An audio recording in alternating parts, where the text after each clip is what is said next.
है Easter egg, वो अंडा क्यों दिया जाता है? अंडा का मतलब नया जन्म।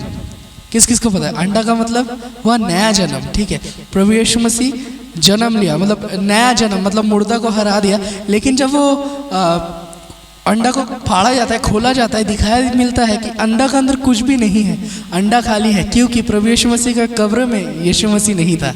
आमीन, हालेलुया। यीशु मसीह का कब्र में यीशु मसीह नहीं था। सब कोई ढूंढने गया था यीशु मसीह को, लेकिन यीशु मसीह नहीं मिला था। क्यों? क्योंकि 3 दिन बाद यीशु मसीह जी उठा था। आमीन। और यही साइन, हम लोग बचपन से ईस्टर एग खाते हैं, हमें पता नहीं है कि ईस्टर एग का मतलब क्या है, लेकिन यही कारण से एक शहर है जिसको बोला जाता है मेसोपोटामिया, वहाँ से शुरू हुआ था ये वाला, और आस्ते आस्ते बहुत सारा जगह में दिया गया ईस्टर एग। ठीक है, तो आज ईस्टर एग के बारे में नहीं जानेंगे, लेकिन यीशु मसीह के बारे में जानेंगे। आमीन, हालेलुया। हम और आप इस क्रूस को देख रहे हैं ना, ये क्रॉस को देख रहे हैं। यहाँ पर ही कहीं भी मूर्ति नहीं है, कुछ भी नहीं है। ठीक है, जस्ट एक क्रॉस हमने इधर पर ही लगाया है। ठीक है, वो भी रिसेंटली लास्ट फ्राइडे से लगा हुआ है, और अभी संडे 2 दिन पहले ही लगा है। ठीक है, लेकिन क्रॉस में यीशु मसीह नहीं है। आमीन, क्रॉस में यीशु मसीह नहीं है। बहुत सारे जगह में दिखाया था क्रॉस में प्रभु यीशु मसीह लटका हुआ है, लेकिन हम लोग वो यीशु मसीह का आराधना नहीं कर रहे। आमीन, जो क्रॉस में लटका हुआ था, लेकिन हम वो यीशु मसीह का आराधना कर रहे हैं जो 3 दिन बाद जी उठा। आमीन, हालेलुया। हम लोग वो यीशु मसीह का आराधना नहीं कर रहे जो मूर्ति का अंदर में जाके खड़ा रहता है और हमें ही साफ करने पड़ता है, लेकिन हम लोग उसका आराधना कर रहे हैं जो जी उठा और आज हमारे बीच में है। आमीन, हालेलुया। आपको पता है साइंटिस्ट क्या बोलता है? साइंटिस्ट बोलता है कि अगर इतिहास से हम अगर कोई और देवी या देवता को हटा दे तो किसी को कुछ पता नहीं चलेगा। पता है आपको? कोई भी देवी या देवता को अगर इतिहास से, हिस्ट्री से अगर हटा दिया आस्ते से, तो किसी को कुछ पता नहीं चलेगा। ठीक है, लेकिन अगर यीशु मसीह को हटा दिए तो हिस्ट्री हिल जाएगा। क्यों पता है? आज जो हम लोग कैलेंडर देखते हैं, ठीक है, BC मतलब प्रभु यीशु मसीह का आने का पहले का समय, और AD मतलब प्रभु यीशु मसीह का मरने का बाद का। ठीक है, ये जो टाइम प्रभु यीशु मसीह हिस्ट्री का बीच में है, और अगर प्रभु यीशु मसीह को कैसे भी तरीके से कोई भी अगर बोल दे और प्रभु यीशु मसीह हिस्ट्री से हट जाए तो पूरा दुनिया का इतिहास हिल जाएगा। आमीन, इतना पावरफुल है यीशु मसीह। आमीन। आपको पता है प्रभु यीशु मसीह को मृत्यु भी पकड़ के नहीं रख सका। हम लोग बाइबल खोलेंगे, मत्ती का 17 का 22 और 23 हम लोग पढ़ेंगे और देखेंगे कि परमेश्वर हमारे लिए आज क्या रखा है। जब वे गलील में थे तो यीशु ने उससे कहा, मनुष्य का पुत्र मनुष्यों के हाथ में पकड़वाया जाएगा, वे उसे मार डालेंगे और वह 3रे दिन जी उठेगा। इस पर वे बहुत उदास हुए। आमीन। अगर हम लोग देखेंगे नया नियम में ये चीज कहता है, पुराने नियम जो लोग पढ़े हैं, कौन कौन पढ़े पुराने नियम? मलाकी तक कौन कौन पढ़े हैं? आमीन, हालेलुया। तो अगर हम लोग पूरा जेनेसिस से लेके, उत्पत्ति से लेकर मलाकी तक अगर हम लोग पढ़ेंगे, वहाँ पर ही भविष्यवाणी है कि यीशु मसीह आने वाला है। आमीन। वहाँ पर ही भविष्यवाणी है कि यीशु मसीह शैतान का सिर को कुचल देगा। वहाँ पर ही भविष्यवाणी है, और वहाँ पर ही भविष्यवाणी है कि यीशु मसीह क्रूस पे मरने वाला है। आमीन। और भी बहुत प्रकार का भविष्यवाणी है जो अभी हो रहा है। अभी जो रास्ता में गाड़ी चल रहा है उसका बारे में भविष्यवाणी था। अभी जो नोटबंदी हुआ उसका बारे में भविष्यवाणी था। कोरोना वायरस के बारे में लिखा हुआ था। बहुत कुछ का भविष्यवाणी था। लेकिन बाइबल कहीं भी नहीं कहता कि यीशु मसीह 3 दिन बाद जी उठेगा। आमीन, हालेलुया। बाइबल कहीं भी नहीं कहता कि यीशु मसीह 3 दिन बाद जी उठेगा पुराना नियम में। और इसीलिए हमारा मुसलमान भाई बहन लोग बहुत सारा तर्क वितर्क करते हैं कि यीशु मसीह मरा ही नहीं, यीशु मसीह कैसे मर सकता है, वो तो परमेश्वर का वो लोग बोलते हैं कि पैगंबर है, कैसे करके यीशु मसीह मर सकता है, यीशु मसीह को कैसे करके कोई मार सकता है। लेकिन हम लोग वचन में पढ़े हैं प्रभु यीशु मसीह को कोई मार नहीं सकता। प्रभु यीशु मसीह खुद बोलता है कि पिता, मैं अपनी आत्मा तेरे हाथों में देता हूँ। आमीन। खुद अपना प्राण को त्यागता है हमारे लिए। आमीन। निष्पाप, और निष्पाप आपको पता है कोई निष्पाप नहीं था। क्यों पता है? जब आदम और हवा ने पाप किया था, उसका बाद जितना भी बेटा बेटी हुआ, जितना भी जनरेशन आया, याकूब, इसहाक, जितना भी हुआ, सब कोई हो सकता है धर्मी था, लेकिन निष्पाप नहीं। निष्पाप मतलब उसका अंदर में पाप प्रवेश भी नहीं किया। पाप प्रवेश किसके द्वारा करता है आपको पता है? एक पिता और माता के द्वारा पाप प्रवेश करता है एक बच्चा में। ठीक है, लेकिन यीशु मसीह जन्म हुआ, वो हुआ ही पवित्र आत्मा के द्वारा। आमीन। इसीलिए उसका जीवन ऑलरेडी पवित्र था। अभी अगर एक बच्चा जो जन्म हुआ, आमीन, हम लोग बोल सकते हैं कि उसके अंदर में पाप है। कैसे करके? क्योंकि उसका माता और पिता का लहू उसका अंदर में है। आमीन, क्योंकि उसका माता और पिता ने पाप किया, ऑटोमेटिकली उसका अंदर में पाप प्रवेश कर चुका है। उसने पाप नहीं किया, बच्चा ने पाप नहीं किया, लेकिन उसका माता और पिता का लहू प्रवेश कर चुका है। अब आप वो बच्चा का सामने किसी और का बच्चा को प्यार करिए, वो गुस्सा हो जाएगी, आमीन, वो रोने लग जाएगी। क्यों? क्योंकि पाप प्रवेश कर चुका है, उसने पाप नहीं किया। समझ रहे?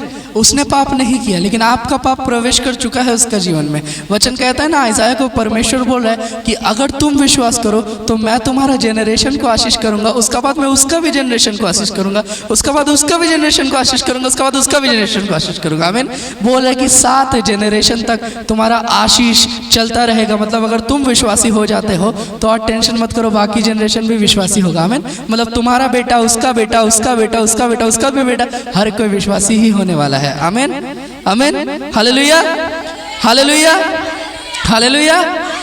तो जो बच्चा जन्म लेता है वो ऑलरेडी पाप में है, लेकिन वचन कहता है पाप से मुक्ति दिलाने के लिए एक ऐसा मनुष्य का जरूरत है जिसका लहू बहना बहुत ज़्यादा ज़रूरी है, जो निष्पाप हो। और पूरा इतिहास में कितना देवी और देवता आया, बहुत कोई बोलता है कि 33 करोड़ देवी और देवता है, लेकिन कोई भी निष्पाप नहीं है। आमीन, कोई भी निष्पाप नहीं है। अब निष्पाप एक जन जरूरी है, और निष्पाप है स्वयं परमेश्वर, कोई और निष्पाप नहीं है। अब परमेश्वर का लहू कैसे बहेगा? क्योंकि परमेश्वर तो इंसान नहीं है, परमेश्वर तो आत्मा है। इसीलिए परमेश्वर को इंसानी रूप में आना जरूरी था। इसीलिए वचन कहता है कि आदि में वचन था, वचन परमेश्वर के साथ था, और वही वचन देहधारी हुआ। आमीन। आदि में वचन था, वचन परमेश्वर के साथ था। उसके बाद क्या कहता है हिंदी में? और वचन ही परमेश्वर था, है ना। आदि में वचन था, वचन परमेश्वर के साथ था, और वचन ही परमेश्वर था। और अगर हम लोग 14 में पढ़ेंगे, कहता है कि वचन देहधारी हुआ। आमीन। वो वचन ही इंसानी रूप में आया। उसका बाद गुड फ्राइडे का दिन वही वचन क्या होता है? क्रूस में अपना जान को देता है, 3 दिन बाद जी उठता है। और आज वही वचन आपका और मेरा हाथों में है बाइबल के रूप में। आमीन। आज बाइबल हमारे पास है, जो बाइबल हमसे बातें करता है। आमीन। तो एक निष्पाप इंसान का जरूरी था जो आपका और मेरा पाप को लेके जाएगा। और पूरा इतिहास में सिर्फ और सिर्फ यीशु मसीह था निष्पाप। और क्योंकि यीशु मसीह वचन कहीं नहीं कहता कि 3 दिन बाद वो मरेगा, लेकिन लिखा हुआ था कि शैतान को हरा देगा। अब शैतान का पूरा कोशिश था कि कैसे भी इसको मार दे। आमीन। शैतान का पूरा कोशिश था कि कैसे भी जैसे तैसे करके इसको मारना पड़ेगा, क्योंकि ये मुझे हरा देगा। आमीन। क्योंकि वचन कहता है जो बीच, नारी का बीच शैतान को हराएगा। अब नारी का बीच मतलब नारी का संतान, बेटी नहीं बेटा, नारी का बेटा शैतान को हराएगा। इसीलिए शैतान स्टार्टिंग से अगर हम लोग देखेंगे, जितना भी लड़का हुआ उसे मारते गया। आदम और हवा का समय में, केन और एबेल का समय में हम लोग देखेंगे जो लड़का था उसे ही मार दिया जाता है। आमीन। उसे ही मार दिया जाता है। और अगर हम लोग आगे देखते आएंगे, दाऊद को पाप में गिराता है, सुलेमान को पाप में गिराता है। शैतान का फुल कोशिश था कि कैसे करके इसको हटा दे, लेकिन अंत तक जब परमेश्वर का बेटा आता है, उसे भी पता था ये भी एक नारी का बीच है, क्योंकि मरियम के द्वारा ये जन्मा है, तो एक नारी का बीच है। और इनफैक्ट राजा का मन में बात करता है जब प्रभु यीशु मसीह का जन्म होने का रहता है, और राजा बोलता है कि जितना भी पहला जन्म लेने वाला बच्चा है सबको मार दिया जाए, देश में जितना भी है सब कोई को मार दिया जाए। उस समय सिर्फ यीशु मसीह को नहीं मारता है, यीशु मसीह बच जाता है। और यीशु मसीह जब बड़ा होता है, शैतान फुल कोशिश में लग जाता है कि कैसे करके इसे मारे। प्रभु यीशु मसीह के ऊपर बहुत की कोशिश किया पत्थर मारने का, बहुत के प्रभु यीशु मसीह को जो तो बोलने का कोशिश किया, लेकिन फिर भी प्रभु यीशु मसीह को कोई भी कुछ नहीं कर पाया। लेकिन गुड फ्राइडे का दिन हम लोग देखते हैं प्रभु यीशु मसीह खुद से अपना जान देता है। और जब प्रभु यीशु मसीह अपना जान दे देता है, वहाँ पर ही बहुत कोई विश्वास करने लग जाता है कि प्रभु यीशु मसीह कौन था। लेकिन शैतान खुश हो जाता है। आपको पता है शैतान क्या सोचा होगा कि खत्म हो गया सब कुछ, प्रभु यीशु मसीह ने बोल दिया कि समाप्त हुआ। और शैतान सोचे कि सीरियसली, शैतान का भी जो सब कुछ था प्रभु यीशु मसीह ने ऑलरेडी समाप्त कर दिया खुद का काम। अब शैतान तो बच गया, शैतान तो ऑलरेडी है, शैतान तो मरा नहीं, और प्रभु यीशु मसीह चल गया। अब इन्हें कौन बचाएगा? आमीन। शैतान सोचे कि अब इन्हें कौन बचाएगा। प्रभु यीशु मसीह जो ये लोग का राजा था, ये लोग का परमेश्वर था, वो खुद चले गया। क्यों बोल रहे? क्योंकि शैतान को पता नहीं था कि यीशु मसीह फिर से जी उठेगा। आमीन। बाइबल में 10 इंसान ऐसा है जो मर के जी उठा। आपको पता है पुराना नियम पवन भैया पढ़ा है, पुराना नियम में 7 जन ऐसा था जो मर के जी उठा। आमीन। 7 जन जो मर के जी उठा, परमेश्वर का ऐसा आशीष था वो लोग का जीवन में। और नया नियम में भी 3 जन, और तीनों प्रभु यीशु मसीह के द्वारा। आमीन। लाजरस यायर की बेटी और प्रभु यीशु मसीह खुद। आमीन। तो प्रभु यीशु मसीह मुर्दों को जिलाता है और खुद भी मुर्दों में से जी उठता है। आमीन। प्रभु यीशु मसीह यहाँ पर अगर हम लोग देखेंगे, इससे पहले वो लोग शॉक था कि कैसे करके हो सकता है। प्रभु यीशु मसीह ने कहा कि मैं तो चल जाऊंगा और 3 दिन बाद फिर से जी उठूंगा, तो कैसे करके एग्जैक्टली सेम डेट में ये चीज़ हो सकता है। वो लोग बहुत कोई चिंता में था, शॉक था कि कैसे करके ये चीज़ हो सकता है। लेकिन अगर हम लोग देखेंगे, तीसरा दिन जब आया, बहुत कोई रूम में बैठ के था और सोच रहा था कि क्या प्रभु यीशु मसीह सीरियसली जी उठा। लेकिन एक जन ऐसा था जो कब्र का पास किया। वो कौन था? हाँ, अच्छा, पीछे से कोई बोले, कौन मरियम मैगदलीन। आमीन। आमीन। तो सिमरन लोग भी वही बोले, वो लोग भी बोले मेरी, प्रभु यीशु मसीह का मम्मी मेरी नहीं, ठीक है, मेरी मैगदलीन। वो क्या करता है, वो जाता है कब्र का पास और वो सोचता है कि हम प्रभु यीशु मसीह को ढूंढने जाएंगे। कहीं ना कहीं ये वही मेरी है जब प्रभु यीशु मसीह आया था और प्रभु यीशु मसीह का पैर में वो तेल मल दे रही थी, प्रभु यीशु मसीह का पैर को चूम रही थी। वो प्रभु यीशु मसीह से इतना प्यार करती थी, हमेशा घुटनों में रहती थी। आमीन। और कुछ पास्टर कहते हैं कि जो इंसान घुटनों में ज़्यादा आके प्रार्थना करते हैं उसका जीवन है पूरा अलग है। आमीन। जो कोई घुटनों में आना सीख गया, क्यों? क्योंकि मैरी मैगदलीन का जो बहन थी वो क्या कर रही थी, वो दौड़ा भागी कर रही थी। प्रभु यीशु मसीह आया है, ये बनाते हैं, ये करते, लेकिन वो सभा में नहीं बैठ रही थी, वो दौड़ा भागी कर रही थी। लेकिन प्रभु यीशु मसीह का उपस्थिति में मेरी मैगदलीन ही थी। आमीन। और मेरी मैगदलीन को विश्वास था कि यीशु मसीह जी उठेगा और वो गई यीशु मसीह को देखने के लिए। और जब वो वहाँ जाती है, देखती है कब्र खाली है। आमीन। कब्र का वो जो बड़ा जो गुफा का जो ये रहता है ढाकने वाला, अभी तो क्या है कि कब्र मट्टी खोदा ढुका दिया, अगर निकलने का भी रहेगा तो नहीं सकेगा। आमीन। उस समय क्या था, एक इंसान अगर मर जाता है तो बड़ा गुफा रहता था और वहीं पर ही घुसा दिया जाता था और घेर दिया जाता था, ठीक है। और उसे घेरने के लिए 3 जन 4 जन का जरूरत रहता था जो वो चीज़ को घेरेगा। तो देखता है मेरी मैगदलीन की वो चीज़ हटा दिया गया है, यीशु मसीह उधर नहीं है और स्वर्गदूत वहाँ पर ही खड़ा है और स्वर्गदूत बोल रहा है कि तुम जिसको ढूंढ रहे हो वो जी उठा है। आमीन। हालेलुया। तुम जिसका तलाश कर रहे हो वो यहाँ पर ही नहीं है, वो जी उठा है। जाओ अपना शहर में और जाके देखो कि यीशु मसीह जी उठा है। आमीन। हम और आप जिसका तलाश कर रहे हैं वो मरा हुआ नहीं है। आमीन। आप किसका तलाश कर रहे हो? अगर हम और आप कोई जगतिक परमेश्वर का तलाश कर रहे हैं, कोई संसारिक परमेश्वर का तलाश कर रहे हैं जो सिर्फ एक मट्टी का पुतला में रहता है, ठीक है, तो वो उस मट्टी का पुतला में ही है और कहीं और नहीं है। क्योंकि मट्टी का पुतला में जान नहीं है। मट्टी का पुतला को आप बोलिए कि आपके लिए कुछ करने, वो आपको बोलेगा मेरे लिए तुम कुछ और कर दो। आमीन। वो बोलेगा कि मोमबत्ती चढ़ाओ, धूपकाठी चढ़ाओ, माला चढ़ाओ, मुझे थोड़ा साफ कर दो, मुझे इधर से उधर लेके जाओ। लेकिन प्रभु यीशु मसीह उल्टा है। प्रभु यीशु मसीह बोलते तुम मांगो और मैं करूँगा। आमीन। हालेलुया। हालेलुया। प्रभु यीशु मसीह ऐसा है। प्रभु यीशु मसीह, हमेशा मैं बोलता हूँ, प्रभु यीशु मसीह सबसे अलग है। आमीन। हम लोग जिसके ऊपर विश्वास रखे हैं वो लेकिन मरा हुआ नहीं है। आमीन। बाकी कोई भी मरा हुआ हो सकता है, लेकिन प्रभु यीशु मसीह जिंदा है। अगर आपका विश्वास कोई ऐसा परमेश्वर पे है जो मरा हुआ है, तो आपका और मेरा जीवन, हमारा फ्यूचर क्या होने वाला है? फ्यूचर में हम भी मरने ही वाले हैं, हम भी मरेंगे और कब्र का अंदर रहेंगे, हमारा कुछ नहीं होने वाला है। लेकिन यीशु मसीह वादा करता है कि अंत दिन में आएगा और जो कोई विश्वास करेगा उसे प्रभु यीशु मसीह फिर से लेके जाएगा। आमीन। हालेलुया। कौन कौन जानते हैं आरएसएस को? आरएसएस को कौन कौन जानते हैं? आरएसएस कितना कोई जानते हैं? हाथ उठाए। आरएसएस। वीएचपी को कौन कौन जानते हैं? वीएचपी एक पास्टर है, पास्टर मोहन श्री लाजरस उनका नाम है। मुझे पता नहीं कितना कोई जानता है। तो एक इंसान है जो उसका पास अभी जाता है। वो क्या था, वो मसीह लोग को देख नहीं पाता था, कोई भी क्रिश्चियन को वो प्यार नहीं करता था, ठीक है। उसका घर का बाजू में भी अगर कोई क्रिश्चियन रहता था और उससे आके मदद मांगता था तो ये गाली उली दे के उसको भेज देता था रिटर्न, मदद नहीं करता था। क्यों? क्योंकि वो बहुत ही धनी इंसान था। और क्या होता है, वो एक आरएसएस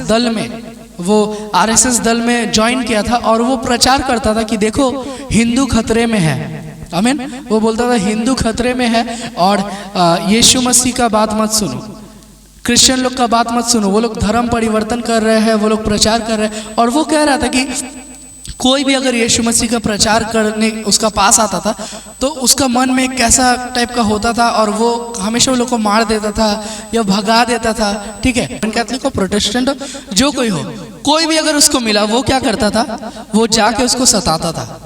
क्रिश्चियन देखने से उसका अंदर में चिढ़ तरीका का एक हो जाता था कि यार ये क्रिश्चियन है, इसको मारना पड़ेगा, इसको सताना पड़ेगा। माइंडसेट वैसा हो गया था कि क्रिश्चियन देखने से ही उसको हम सताएंगे, ठीक है। वो इंसान का नाम है सिल्वराज, ठीक है। तो क्या होता है, एक दिन उसका पेट में बहुत दर्द होता है, ठीक है, और पेट में दर्द होता है और उसको भी लूज मोशन होता है जैसे मुझे हो रहा है, ठीक है। तो उसको लूज मोशन स्टार्ट हो जाता है और कहीं भी कोई इलाज नहीं होता उसका, डॉक्टर फेल हो जाता है, सिलाइन पे सिलाइन चढ़ता है, कुछ नहीं होता है, ठीक है। थोड़ा सा रिकवर होता है, फिर से स्टार्ट हो जाता है, फिर उसका जीवन में बहुत तकलीफ था। तो वो क्या कर रहा है, एक दिन वो सुना कि ब्रदर मोहन श्री लाजरस का सभा होने वाला है और वो जो पास्टर है उसका हर एक सभा में नहीं 40,000 इंसान होता है। तो वो पास्टर एक चर्च बना रहे थे, चर्च के लिए जगह बना रहे थे। और ये क्या किया था, इसको काम दिया गया था कि वो जगह का लोकेशन सही से देखने की, सब कुछ ठीक है कि नहीं, कि वो लोग बढ़ा के लिया है, अगर बढ़ा के लेगा तो उसको वो तोड़ देगा। और इसका फुल ट्राई था कि कैसे करके वो चर्च को तोड़ा जाए, क्योंकि वो क्रिश्चियन लोग से चिढ़ता है। आमीन। सब कोई सुन रहे हैं? कौन कौन सुन रहे हैं? सब कोई सुन रहे हैं ना, ठीक है। तो उसका फुल ट्राई था कि कैसे करके क्रिश्चियन लोग को हराया जाए। तो वो वहाँ जाता है और उसे कोई भी उपाय नहीं मिलता है कि कैसे करके हम लोग ये कंस्ट्रक्शन को बंद कर सके, ये बिल्डिंग को बंद कर सके, कुछ भी नहीं मिला। उसने देखा कि डॉक्यूमेंट जो है सब ठीक है, वो कुछ नहीं कर पाया। तो वो क्या किया, दुखी होकर अपना बाइक का पास गया और बाइक का पास जाके खड़ा हो गया और खड़ा होके वो वहाँ पर ही मतलब दुख कर रहा था, बोला कि अरे मैं तोड़ नहीं पाया, मेरा भगवान मुझसे गुस्सा हो गया या कुछ भी, ठीक है। उसी में जो ब्रदर थे मोहन श्री लाजरस, वो क्या कर रहे थे, जितना वर्कर है, जो लोग काम कर रहे हैं, झाड़ू मार रहे हैं, वो लोग का पास जा रहे हैं और वो लोग को पकड़ पकड़ के प्रार्थना दे रहे, बोले तुम लोग ये कर रहे हो तो हम लोग तो ज़्यादा कुछ नहीं दे सकते, लेकिन हम लोग प्रार्थना करेंगे तुम्हारे लिए। और सबके लिए प्रार्थना कर रहा था। करते करते इसका पास भी आया, इसका पास आके बोल रहा कि भाई मैं तुम्हारे लिए प्रार्थना करना चाहता हूँ। और ये तो चिढ़ गया पूरा, ये तो चिढ़ जाता है ना क्रिश्चियन लोग से, ये चिढ़ गया और ये बोला कि मुझे प्रार्थना का ज़रूरत नहीं है, ऐसे मेरा दिमाग बहुत ख़राब है, तुम मेरे पास से चल जाओ, नहीं तो मैं तुमको बहुत मारूंगा, इधर ही मार डालूंगा। तो वो ब्रदर क्या करते हैं, वो उधर से चल जाता है, हंसते हुए चल जाता है और ये अपना घर वापस जाता है। और इसे एक ये मिलता है, क्या बोलता है, पैम्पलेट, एक पेपर मिलता है। पेपर में लिखा हुआ है कि चंगाई का प्रार्थना होने वाला है, मोहन श्री लाजरस एक चंगाई का प्रार्थना करने वाले हैं और वो चंगाई के प्रार्थना में नए 1 लाख इंसान आने वाले हैं, ओपन टू ऑल है, आइए और चंगाई को लेके जाइए। आमीन। ऐसा करके लिखा हुआ था कि आइए और चंगाई को लेके जाइए। और ये बोला कि देखते हैं कि कैसे करके चंगाई होता है। हम जाते हैं और ये लोग तो ज़रूर पैसा देता होगा, इंसान को पैसा देके बोलता है कि स्टेज में आके गवाही दो कि कैसे करके परमेश्वर ने चंगा किया है। तो जाते हैं, देखते हैं और हम ज़्यादा रकम हाथ में रख देंगे और जैसे हम स्टेज में जाएंगे हम ये लोग को फंसा देंगे। ये चीज़ उसने सोच लिया था। तो उसने एकदम बैग में पैसा भर के लेके गया था, ठीक है। वो तो अमीर है, उसके लिए कुछ भी नहीं, वो खरीद सकते हैं किसी को भी। वो बैग में पैसा भर के लेके गया मोहन श्री लाजरस को वहाँ। और वहाँ पर ही क्या हो रहा है कि प्रचार चल रहा है और प्रचार के बाद वहाँ पर ही आराधना हो रहा है। प्रचार का बाद एक आराधना होता है छोटा मोटा, और उस आराधना में हीलिंग स्टार्ट हो गया। वो देख रहे हैं कि सब कोई गिर जा रहा है प्रार्थना में, और पहला बार ऐसा देख के वो चौंक जा रहे कि अरे ये क्या हो रहा है। कहीं ना कहीं मैं भी जब पहला बार देखा था मैं चौंक गया था कि ये क्या हो रहा है, जादू उदू कर रहे हैं कि नहीं। मुझे याद है एक बार रानाघाट में हम लोग हीलिंग्स का प्रार्थना कर रहे थे और सब बच्चा लोग आ रहा था, बोला अंकल आमा क्यों जादू कोड़े था, अंकल आमा क्यों जादू कोड़े था बोल रहा था, ठीक है। तो वो ऐसे सोच रहा था कि जादू हो रहा है शायद यहाँ पर ही। और उस समय पास्टर बोलता है कि अगर कोई भी यहाँ पर ही है जिसको चंगाई का ज़रूरत है, प्रभु यीशु मसीह आपसे पैसा नहीं मांगता है, लेकिन फ्री में आपको चंगाई देगा। आमीन। फ्री में आपको चंगाई देगा। प्रभु यीशु मसीह आपको नहीं बोलेगा कि आप मोमबत्ती चढ़ाओ या धूपकाठी चढ़ाओ या माला चढ़ाओ या हिमालय में जाके तपस्या करो, लेकिन प्रभु यीशु मसीह फ्री में आपको चंगाई देगा। तो ये क्या किया, जो RSS दल से चार, ये क्या किया, ये जाके खड़ा होके जस्ट उसने कहा कि प्रभु यीशु मसीह मेरा पेट में प्रॉब्लम है, मेरा पेट में बीमारी है, मेरा सिर में दर्द है, मेरा पैर में दर्द है, तू मुझे ठीक कर दे। इसने कहा जस्ट ऐसे देखने के लिए। और जैसे इसने वो कहा, उधर से पास्टर बोल रहे हैं कि हमारे बीच में एक जन है जिसका नाम है सिल्वराज, और उसका पेट में, सर में, पैर में दर्द है, उसको लूज मोशन हो रहा है, उसका ऐसा ऐसा बीमारी है। वो सामने आए, प्रभु उसको चंगाई देने मांगता है, और वो पीछे से 1 लाख इंसान है, और वो पीछे से खड़ा खड़ा शॉक्ड हो जाता है। बोलते कैसे 1 लाख इंसान में मेरा नाम कैसे करके पुकारा? आमीन। 1 लाख इंसान है वहां पर ही। उसने पास्टर को कुछ बोला भी नहीं, लेकिन पास्टर ने बता दिया ये कैसे करके। वो शॉक्ड हो गया, और वो बोला कि नहीं, ये लोग जासूसी करता है मेरा, ज़रूर मैं इधर से जा रहा हूँ। वो उधर से चले गया, वो उधर से जाके कहीं और उसको कुछ काम था, वहाँ पर ही चले गया, और वो स्टेज में नहीं आया, अपना नाम वो नहीं बोला। पास्टर बुलाते गया, सिल्वराज सिल्वराज करके बुलाते गया, लेकिन वो वहाँ पर ही स्टेज में नहीं आया। कुछ दिन बाद क्या हुआ, वो बहुत सीरियस हो जाता है, उसका हालत बहुत ख़राब हो जाता है, और वही हालत में वो सोचता है कि कैसे करके ये हालत से हम ठीक होंगे। तब उसको याद आता है कि नहीं, एक प्रार्थना में हम गए थे, और जैसे मैंने प्रार्थना किया, वहाँ पर जो पास्टर था वो संग संग मेरा नाम पुकार दिया था, वही पास्टर को बुलाते हैं। तो क्योंकि वो आरएसएस का है, और उसने कॉल किया डायरेक्ट पास्टर को, और पास्टर ने कॉल उठाया, और उसने बोला कि पास्टर उस दिन क्या हुआ था, आपने प्रार्थना किया था, और मैंने प्रार्थना कर रहा था आपका सर्विस में, और मैंने जो प्रभु को बोला, आपने संग संग वो नाम बुला दिया, आपने मेरा भी नाम बोला, लेकिन मैं किसी का सामने नहीं आया। मुझे डर लग रहा था, मुझे शर्म लग रहा था, और मुझे डाउट हो रहा था कि सच में प्रभु ये कर सकता है। लेकिन आज मेरा ऐसा कंडीशन है कि हो सकता है कुछ मिनट बाद में मर जाऊँ, तो मरने का पहले मैं चाहता हूँ कि आपसे मैं प्रार्थना ले लूँ, आप प्लीज़ मेरा घर आ जाइए। और तब तक पास्टर बहुत दूर शहर का बाहर निकल चुका है। अब क्या करेगा? पास्टर बोलते कि आपने तो बहुत देर कर दिया, मैं तो शहर का बाहर चले गया। उसने बोला आप कुछ भी करिए मुझे बचा लीजिए, आप कुछ भी करिए मुझे बचा लीजिए, क्योंकि मेरा जान पे सवाल आ चुका है। आमीन। जब इंसान का जान पे सवाल आ जाता है ना, अच्छे इंसान पिघल जाते हैं। आमीन। अच्छा इंसान टूट जाता है जब जान पे सवाल आ जाता है। उसने कहा कि पास्टर कुछ भी करिए, मेरा छोटा बेटी है, बेटा है, मेरा परिवार का क्या हो गया, इतना बड़ा परिवार को हम संभाल रहे, आप कुछ करिए, आप कुछ करिए, आप अपने यीशु को बोलिए कि मुझे कुछ कर देने, मुझे चंगाई दे दे। उसने कहा कि पास्टर ने कहा कि एक काम करो, तुम फ़ोन अपना कान में लगाओ, उठ के बैठो और अपना आँखों को बंद करो, और हम प्रार्थना करते हैं तुम्हारे लिए। और उसने आँख बंद नहीं किया, उसने आँख खोला ही छोड़ दिया, और कान में लगाया और प्रार्थना किया। और जैसे प्रार्थना कर रहा था, वो बोल रहा कि पास्टर मैं देख रहा हूँ कि यीशु मसीह उतर के आ रहा है। आमीन। वो बोला कि मैं देख रहा हूँ यीशु मसीह उतर के आ रहा है, और यीशु मसीह उसका सामने उतर के आया, वो कह रहा है, और उसको छूता है, और जैसे छूता है उसका पूरा रोग इंस्टेंटली ठीक हो जाता है। आमीन। संग संग उसका रोग ठीक हो जाता है। और वो बोलता है कि पास्टर आप जो फ्लैट बना रहे हो, इसमें शायद 100-150 इंसान बैठेगा, लेकिन हम आपको एक जगह दे रहे जिसमें 1 लाख इंसान बैठ सकता है। आमीन। Hallelujah, hallelujah, hallelujah. तो हमारा यीशु मसीह जीवित है। आमीन। यीशु मसीह जीवित है। कोई और हो सकता है मुर्दा है, लेकिन यीशु मसीह जीवित है। आमीन। और यीशु मसीह काम करता है। अगर आप प्रार्थना करते हो तो प्रभु यीशु मसीह ये नहीं देखेगा कि स्वर्ग में बैठा हुआ है, स्वर्ग से भी उतर सकता है। आमीन। Hallelujah, hallelujah. वचन कहता है ना, अगर हम प्रार्थना करेंगे और अगर हम आज्ञा देंगे स्वर्गदूतों को, तो स्वर्गदूत भी उतर के आ जाएगा। आमीन। हालेलुया।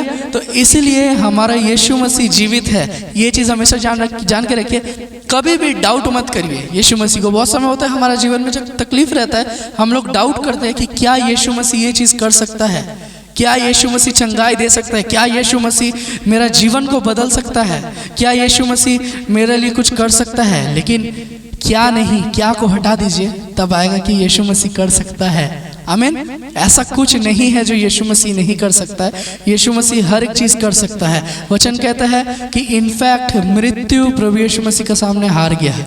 आमीन। इससे बड़ा क्या है मृत्यु। जब कोई भी अगर हिंदू हो, मुस्लिम हो, ठीक है, आरएसएस हो, बजरंग दल हो, जो भी हो, जब मौत सामने आ जाएगा ना तो यीशु यीशु करके चिल्लाने लग जाएगा। आमीन। मौत यीशु मसीह को नहीं रोक सका। वचन कहता है कि कब्रों को फाड़ दिया यीशु मसीह ने, कब्रों से निकल गया। स्वर्गदूतों ने गवाही दिया कि यीशु मसीह कब्रों में नहीं है, जाओ और जेरूशलेम में जाके देखो। आमीन। शहर में जाके देखो। इसका मतलब क्या? यीशु मसीह जिंदा है। स्वर्गदूतों ने गवाही दिया। हम लोग देखेंगे बहुत सारा महान महान देवी देवता आया, पैगंबर आया, जिसे स्वर्गदूत गला पकड़ के हिला दिया। ठीक है, बहुत हंस रहा है वो पीछे से। बहुत कोई ऐसा था, बोलो अपने आप को नबी बोलता है, अपने आप को प्रॉफिट बोलता है, और अगर हिस्ट्री देखिएगा स्वर्गदूत गैब्रियल उतरा और उसका गला पकड़ के हिला दिया आगे, ठीक है। लेकिन प्रभु यीशु मसीह का सम्मान करने के लिए स्वर्गदूत आया, आमीन। प्रभु यीशु मसीह को जब उठा लिया जा रहा था, स्वर्गदूत आसमान में भर गया था, आमीन। पूरा महिमा प्रशंसा के साथ प्रभु यीशु मसीह को उठाया गया था, और प्रभु यीशु मसीह जब आएगा फिर से अपना महिमा के साथ आएगा, आमीन। प्रभु यीशु मसीह का वो रिस्पेक्ट है पृथ्वी में भी और स्वर्ग में भी, आमीन। तो हम लोग जिस परमेश्वर का आराधना करते हैं वो परमेश्वर जीवित है, आमीन, आमीन, हालेलुया, हालेलुया। आइए हम लोग उठ जाते हैं, हम लोग शेष प्रार्थना में जाएंगे।